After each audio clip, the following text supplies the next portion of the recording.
कि जो लोग भी बीमारियों से मुक्त एक लंबी आयु पाना चाहते हैं, ऐसे लोगों को ब्रह्म मुहूर्त के समय अवश्य उठना चाहिए। आयुर्वेदा ब्रह्म मुहूर्त चमत्कारिक पल या अमृत बेला सूर्योदय से ठीक 96 मिनट पहले का वो रहस्यमय और चमत्कारिक समय जिसका ठीक से उपयोग करना अगर आप लोगों को आ गया तो कुछ ही समय में आपकी लाइफ में आए चेंजेस को देखकर आप दंग रह जाओगे और आप अपने किसी भी ड्रीम को इतनी आसानी से अचीव कर लोगे जिसके बारे में आपने कभी सोचा भी नहीं होगा। आप किसी भी स्किल्स में इतनी जल्दी मास्टर बन जाओगे जिसे देखकर आप खुद भी हैरान रह जाओगे, क्योंकि ब्रह्म मुहूर्त में किया गया कोई भी काम ठीक उसी तरह से विकसित होता है जैसे कि पानी, खाद और सूरज की प्रेजेंस में कोई पौधा। इसीलिए इस समय को द क्रिएटर आवर्स भी कहा गया है। और ये मैं कोई सो कॉल्ड जादू टोने की बात नहीं कर रहा हूँ। आज मैं ये बात आपको एंशिएंट और मॉडर्न दोनों साइंसों से प्रूफ करके दिखाऊंगा। So let's get started. ब्रह्म मुहूर्त को हमारे हिंदू स्क्रिप्चर्स जैसे कि वेद, पुराण और उपनिषद में बहुत महत्वपूर्ण जगह दी गई है। इतना कठिन कहा जाने वाला वेदों का अध्ययन को महर्षि मनु ने ब्रह्म मुहूर्त के समय ग्रहण करने को कहा है, तो इसके पीछे एक बहुत बड़ा रीजन रहा होगा। और हाँ, सच में इसके पीछे एक बहुत बड़ा रीजन है।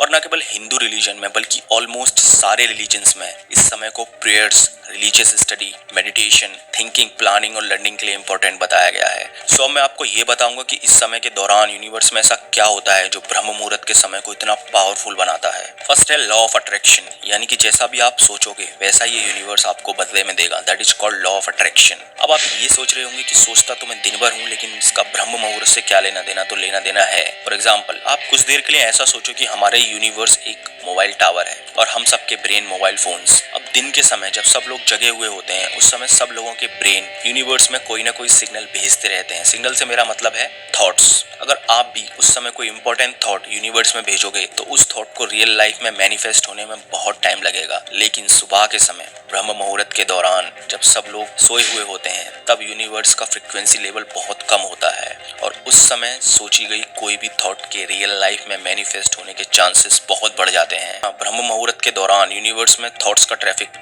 बहुत कम होता है और इस समय में सोची गई कोई भी थॉट के रियल लाइफ में मैनिफेस्ट होने के चांसेस बहुत बढ़ जाते हैं। इसलिए ऑलमोस्ट सारे रिलीजन्स में सुबह की प्रेयर्स को बहुत इंपॉर्टेंट बताया गया है ताकि दुआएं कबूल हो सकें। हाँ, मैं जानता हूँ कि हम लोगों को रात में जगना बहुत पसंद होता है, इसलिए मैं आपको 3 बजे उठने के लिए नहीं बोल रहा हूँ। देखो, अगर आप दिल्ली में रहते हो तो दिल्ली में सूर्योदय 7:04 पर हो रहा है। इस हिसाब से दिल्ली में ब्रह्म मुहूर्त 5:28 से शुरू होगा और 6:16 पर समाप्त हो जाएगा। बस आपको इन 48 मिनट में जगे रहना है। उसके बाद आप चाहें तो सो भी सकते हैं, लेकिन इन 48 मिनट में आपको वो काम करना है जो आपके लिए सबसे ज्यादा इंपॉर्टेंट हो और कुछ ही दिनों में आप अपनी आंखों के सामने अपनी लाइफ बदलते हुए देखोगे। सेकंड है कॉस्मिक एनर्जी, यानी कि विश्व शक्ति। क्या आप जानते हैं कि हिंदू स्क्रिप्चर्स के अनुसार हमारी रातें 4 कालों में डिवाइडेड होती हैं। मान लो अगर सूरज 6 बजे अस्त होता है तो 6 से 9 बजे तक रुद्र काल। इस समय के दौरान हमें कभी भी सोना नहीं चाहिए। 9 से 12 राक्षस काल। इस समय के दौरान हमें कभी भी जगे हुए नहीं रहना चाहिए। 12 से 3 गंधर्व काल, जब हमारी नींद सबसे ज्यादा गहरी होती है। और 3 से 6 मनोहर काल, जिस समय के दौरान हमें हर हालत में बिस्तर छोड़ देना चाहिए, क्योंकि मनोहर काल के दौरान हमारे इस यूनिवर्स में कॉस्मिक एनर्जी यानी कि विश्व शक्ति का संचार सबसे ज्यादा होता है। विश्व शक्ति यानी कि ब्रह्मांडिक ऊर्जा, हमारी इस यूनिवर्स को सुचारू रूप से चलाने का काम इसी कॉस्मिक एनर्जी का होता है। जब हम सोते हैं उस दौरान हमारे शरीर में बहुत ही कम मात्रा में कॉस्मिक एनर्जी का प्रवेश होता है ताकि अगले दिन हम फ्रेश उठकर अपने दिन भर के काम कर सकें। लेकिन मेडिटेशन के दौरान हमारा ये ब्रह्मांड हमें बहुत अधिक मात्रा में कॉस्मिक एनर्जी देता है। अब आप खुद सोचो कि मनोहर काल के दौरान तो पहले से ही हमारे यूनिवर्स में इतनी ज्यादा कॉस्मिक एनर्जी प्रेजेंट होती है और उस दौरान किया गया मेडिटेशन इतना पावरफुल होता है कि आपको कुछ दिनों के अंदर ही स्पिरिचुअल एक्सपीरियंस शुरू होने लगेंगे। आपकी विश्व शक्ति का लेवल इतना बढ़ जाएगा कि आप अपनी कॉन्शियसनेस, इंटेलिजेंट और कॉन्सेंट्रेशन में इसका असर देखने लगेंगे। आपने सबकॉन्शियस माइंड की पावर्स के बारे में तो पढ़ा या सुना जरूर होगा। यही विश्व शक्ति हमारे सबकॉन्शियस माइंड को इतना पावरफुल बनाती है और इसीलिए ज्यादा से ज्यादा कॉस्मिक एनर्जी पाने के लिए साधु, योगी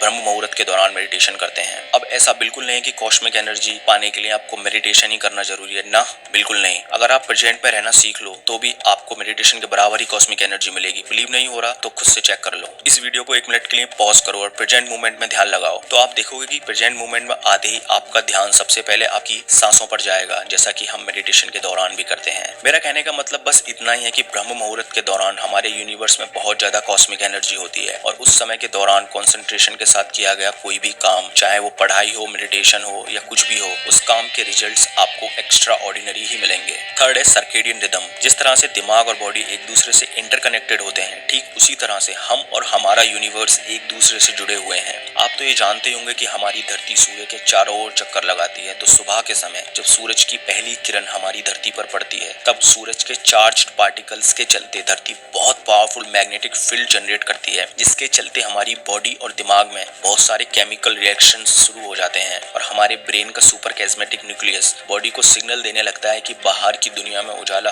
हो गया है और बॉडी उठने के लिए तैयार होने लगती है। जैसे कि बॉडी का टेम्परेचर गिरने लगता है, ब्रेन का पीनियल ग्लैंड बहुत अधिक मात्रा में मेलाटोनिन रिलीज करने लगता है और ये सिस्टम लाखों सालों के इवोल्यूशन के बाद जाके डेवलप हुआ है। सुबह के 4 बजे हमारी बॉडी का टेम्परेचर सबसे कम और ब्रेन में मेलाटोनिन का लेवल सबसे ज्यादा होता है और लगभग सुबह में 7:30 के आसपास हमारा ब्रेन मेलाटोनिन बनाना पूरी तरह से बंद कर देता है। अब सुबह के समय ब्रेन में मेलाटोनिन का लेवल ज्यादा होने की वजह से दिमाग बहुत शांत और स्टेबल होता है, जिसके चलते हमारे ब्रेन की कंसंट्रेशन और फोकस करने की एबिलिटी बहुत ज्यादा बढ़ जाती है। और वहीं अगर आयुर्वेद की बात करें तो हमारा शरीर इन 5 एलिमेंट से मिलकर बना हुआ होता है, अर्थ, वाटर, फायर, एयर और ईथर, या जिसे स्पेस भी कहते हैं। और इन्हीं 5 एलिमेंट से मिलकर हमारी शरीर की 3 मुख्य एनर्जी का निर्माण होता है, वाता यानी कि एयर एंड स्पेस, पिता यानी कि फायर, कपा यानी कि अर्थ एंड वाटर।